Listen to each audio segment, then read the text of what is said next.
Hey guys, welcome back to my channel. Active by night? Keep going crazy.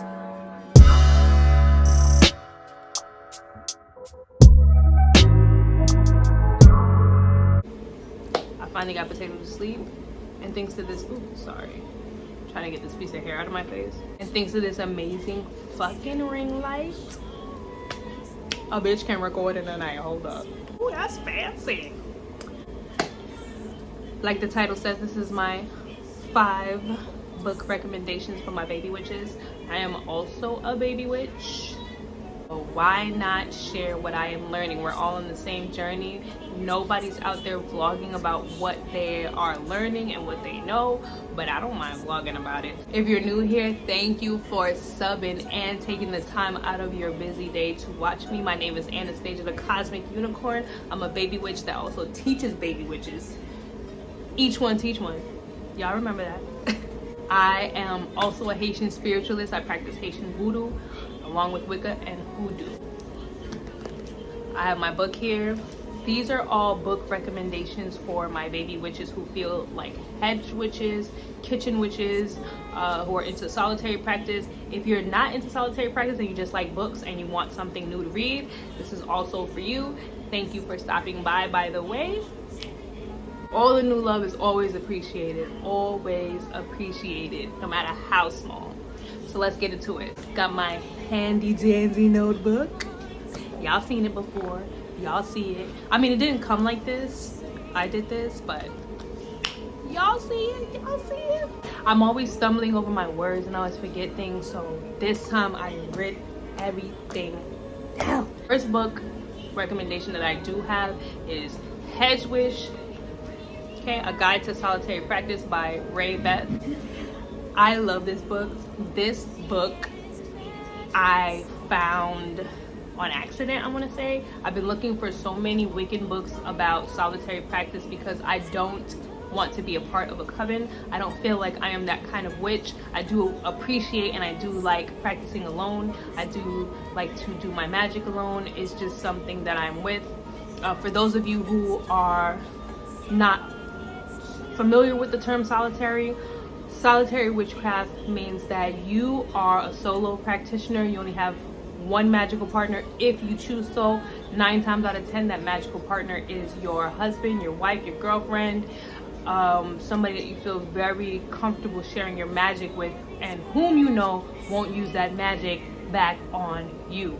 Always remember that part as well. I definitely have a magical partner. With this book, you'll learn a lot about solitary witchcraft. You'll learn a lot about the Wiccan practice, how it began. You'll learn a lot about holidays that are within Wicca, things that you can celebrate. Come up with your own different ways to celebrate and practice. Also learn, about creating circles. For those of you who don't know, you create a magical circle in order to protect yourself from any kind of psychic attacks while you're trying to practice. That I thought was the best because everybody explains how they create circles, but just to hear how Beth creates her own by herself, that it was everything for me. It's written in letter form. I started out reading this book as an actual book. In the book, it's also in letter form as well. That actually made me feel like it was more personalized, kind of like she was talking to me, even though she's talking to 2 other females who are also interested in becoming hedge witches and having their own solitary practice. She also talks about ways that you can initiate yourself, ways that you can use your cauldron, different kind of magical practices.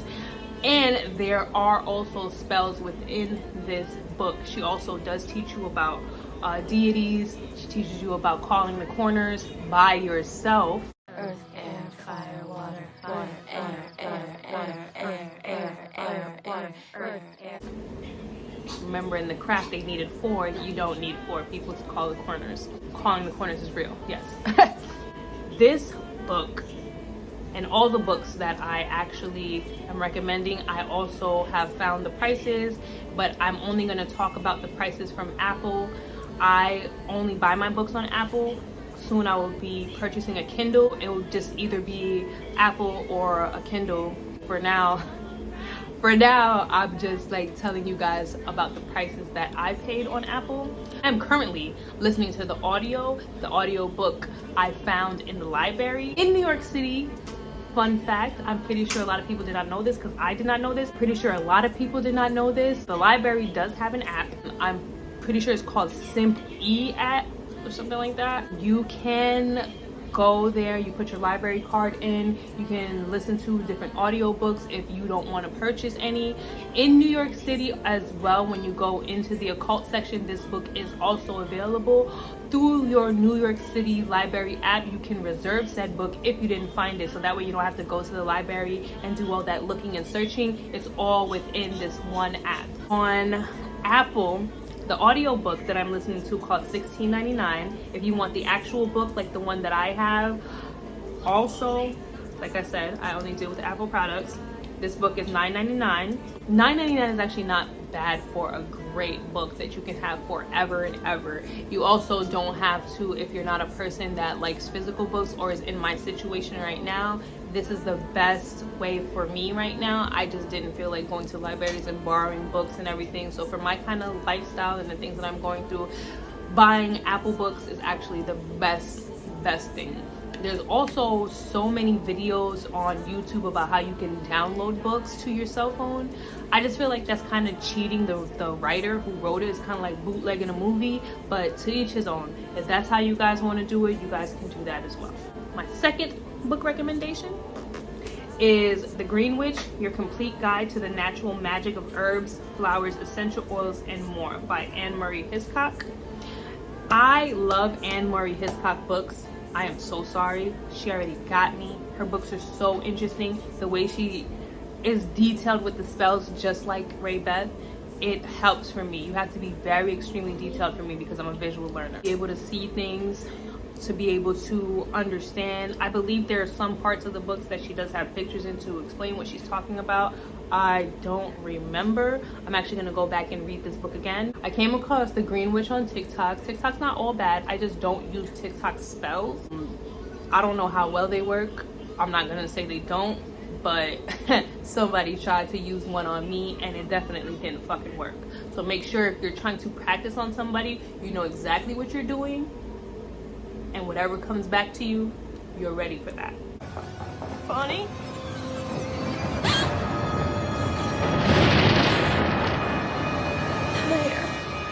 Where? Remember I said that. This book is great for people who are into natural magic being plant magic, herbal magic, anything that has to do with healing yourself with plants and the herbs around the earth, dirt, any of that. This book is the book for you. This book also teaches you about plant spirits. Remember I told you guys in some of my videos that I talk to my plants. They are literally spirits. They drink, they talk. This is very true. This also teaches you how to become one with nature. If you already don't have that grounding connection with the earth, this definitely teaches you how to ground. What drew me to this book was the fact that I immediately from the beginning of my practice felt like I was a green witch. Remember I told you guys that I grew up in Haitian voodoo, but through reconnecting with my roots, I saw that I was very much so interested in green witchcraft. And I noticed that I have a green thumb. Like, one of my plants were dying and I saved it. Another one of my plants were dying and I saved it. Everything that I touch is actually flourishing and so green. And I love anything that has to do with herbs. I'm a very big person about, like, I really believe in herbal healing and in healing yourself with vegetables and everything, just like Dr. Sabi was talking about. So this book definitely, I felt like it was kind of talking to me, it was calling to me. This book definitely explains to you how to do plant magic. Like I said, the spells are very much so detailed. On Apple, I'm not sure if you guys do know, there is a feature that you can create certain notes and you can keep them for later just in case you want to go back, or you want to go back and write them down in your grimoire. Not everybody wants to read and write down at the same time, have all their books all over, just like, you know, when we went to college or high school.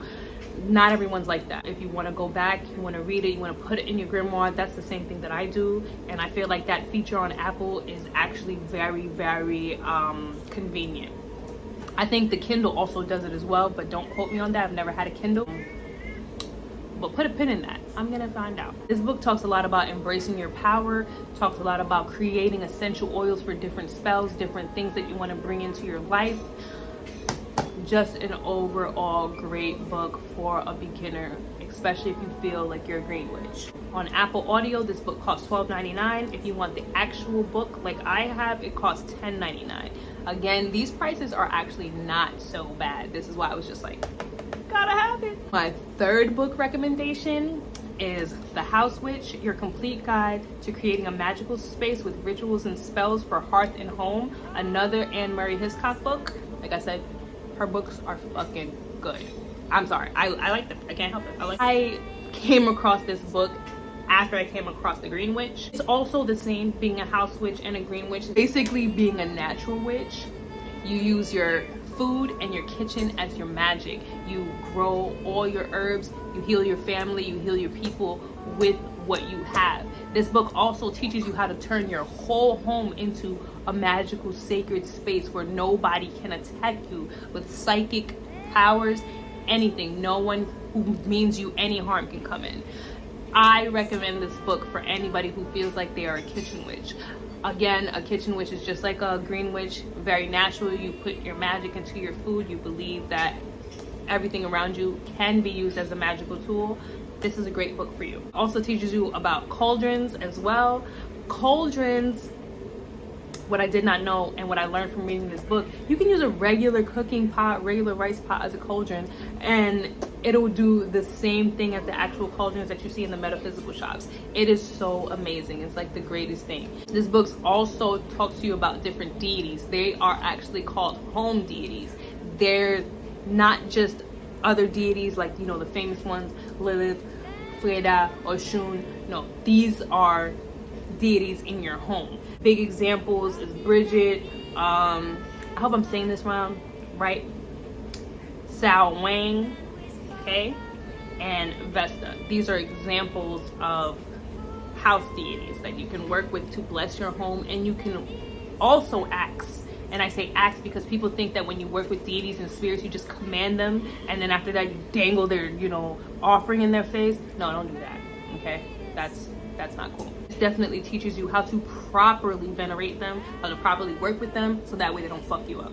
All right? Also teaches you the spirituality of food. Basically the food that you're cooking, like I said, your magic is within it. So interesting. Anne Marie Hiscock is just like Ray Beth. There are a lot of spells, rituals, and rites within this book. This is a great book for somebody who feels like a green witch as well as a house witch. This book is for you. You won't regret it. I didn't regret it. I'm still currently reading it because I feel like it's an awesome fucking book. Like, I'm learning so much from that shit. My fourth book recommendation, okay, is Kundalini, the ultimate guide to awakening your chakras through Kundalini yoga meditation and experiencing higher consciousness, clairvoyance, astral travel, chakra energy, and psychic visions. I came across that book by Kimberly Moon, okay? Came across that book by just doing the Kundalini meditation period. Doing Kundalini made me more connected with Dambala. As you know, Dambala is a big snake. Kundalini has to do with the snake in your body, okay? Once I tapped into that meditation, the visions that I get are so much stronger, so much clearer. I don't know if I shared with you guys, but I only get visions when things are about to happen. Yeah, it's kind of like premonitions, but it's more like, it's kind of like riddles when I see them. It's not the exact thing. It's kind of just riddles. Maybe it'll be different people and different faces. Sometimes the faces will be scratched out, but I know it is coming from the Loa themselves. Definitely helped me. This also helps you balance your chakra. You'll hear a lot of seasoned witches tell you that if you're a baby witch, learn about your chakras, learn how to balance them before you even try any magic. Now, I've been working on balancing my chakras for a long time before I even noticed that I was interested in different kinds of witchcraft. I didn't really have the problems that many other witches are having, which is practicing magic and fucking yourself up.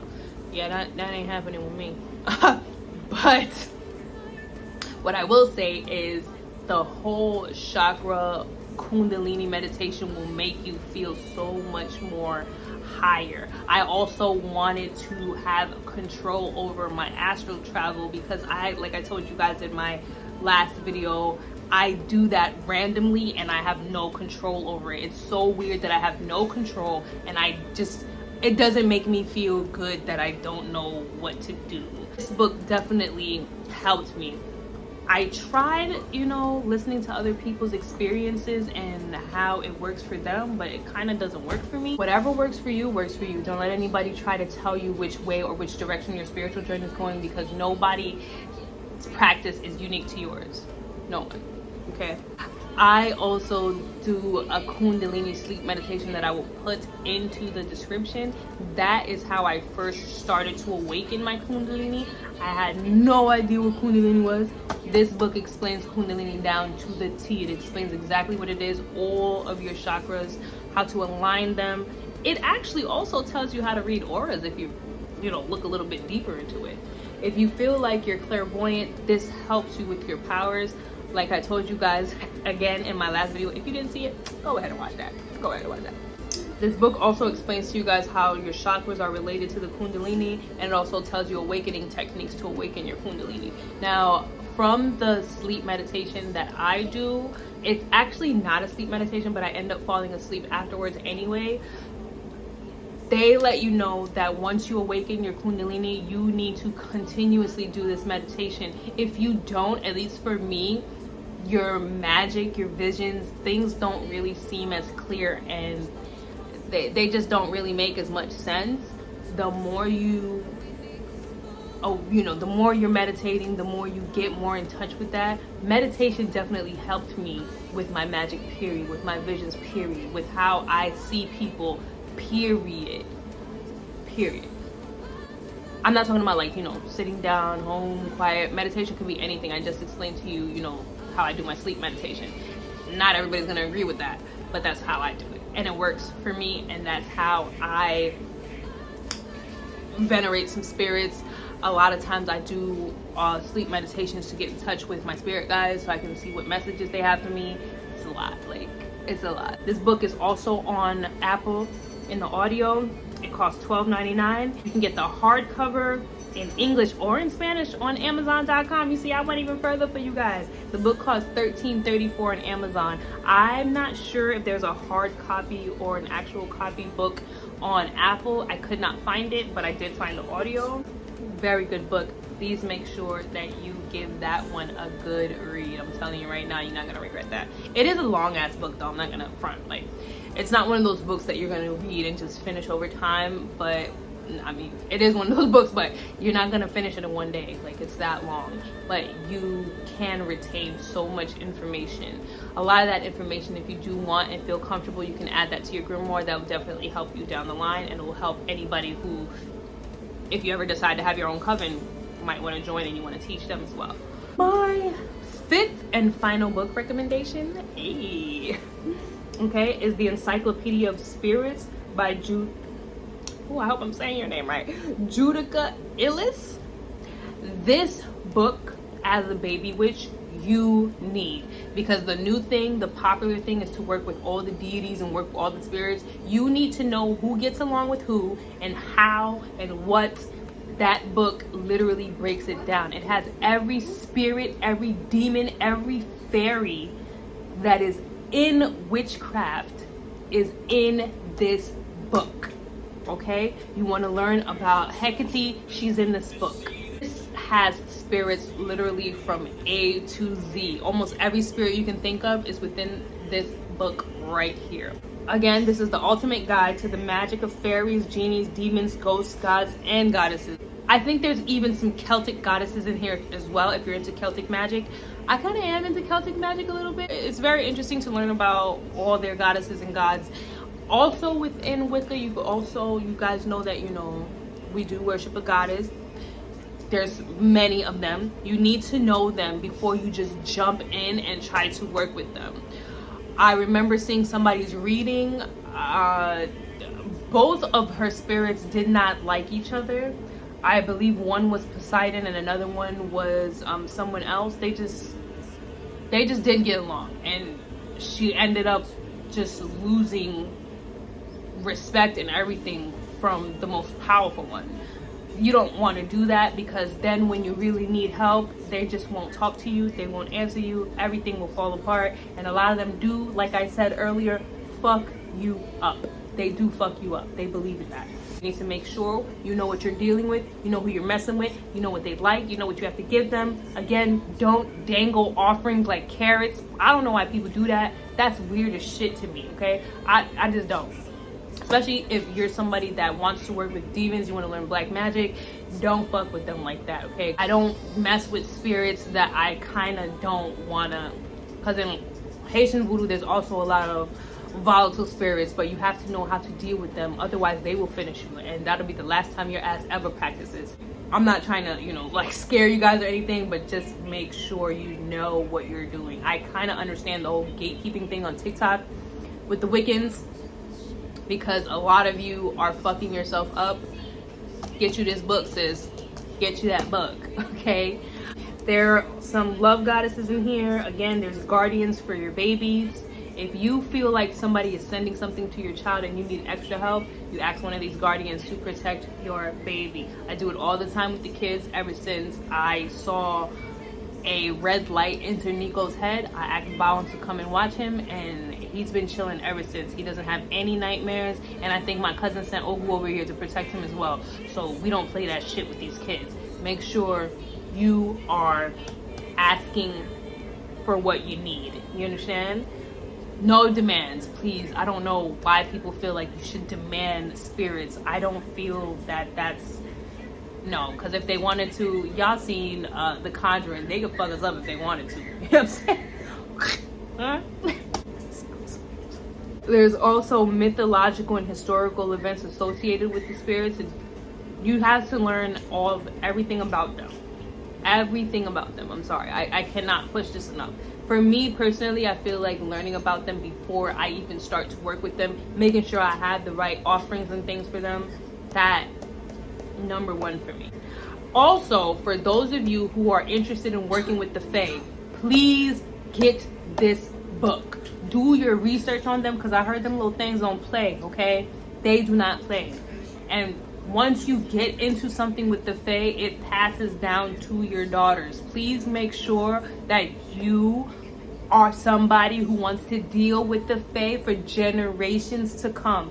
That is a serious deal you're making.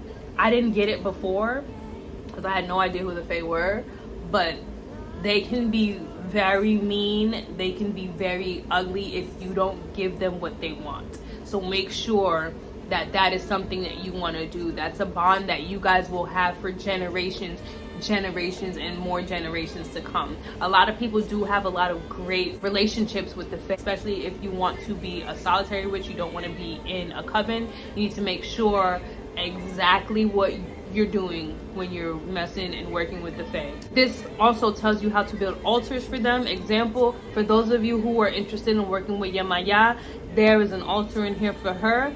There's also an altar in here and a ritual to enhance your beauty. There's a lot of people who feel like they are glam witches. If you feel like you're a glam witch, they do exist. There's glam magic in here. If you are somebody that is interested in glam magic and you have no idea where to start, get this book, write it down in your grimoire, pass it down if it did work for you, and hey, share it.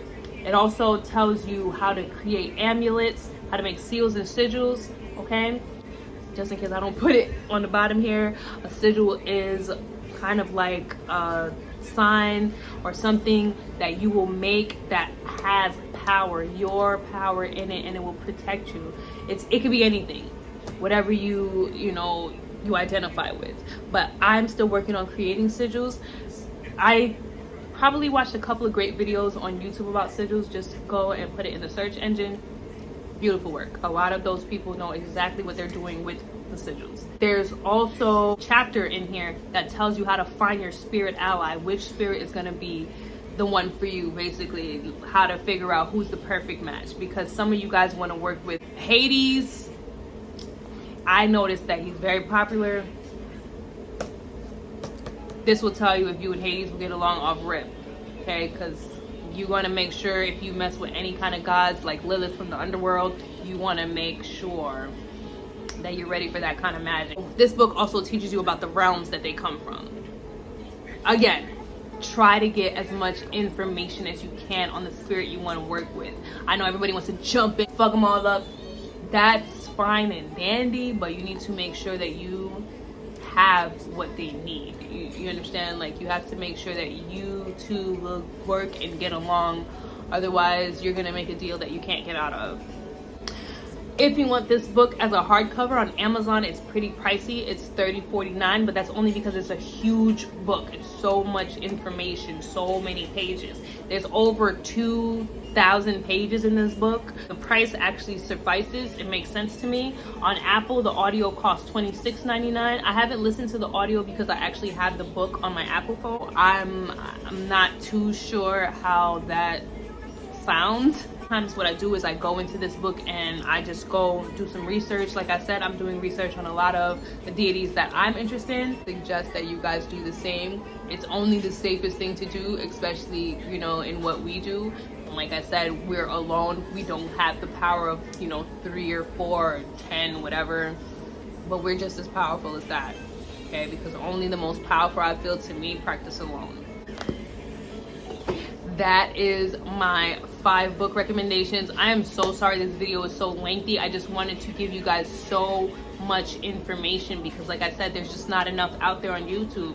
I hope I'm helping somebody. This all has helped me. If you guys loved my book recommendations, give me a thumbs up and I'll do a part 2 because, like I said, I have so many books on so much magic. I even have hoodoo books, so I can do a hoodoo book recommendation because, like, there's a lot of them out there, but there is not any up to date. Let's just say that. So if you like that and you want some more, please give me a thumbs up, please. And make sure you come back to the next one. Make sure you share this with any of your friends who you feel like are witchy and don't have enough information, don't know where to start. They just keep doing so much research. Come on back, because I got you. Come on back. Hopefully this helps somebody again. Thank you guys so much for watching, and I'm so sorry that these videos are getting longer and longer, but I just feel like I have so much information to share. Come back to the next one. Thank you. As usual, peace and many blessings. See you next time.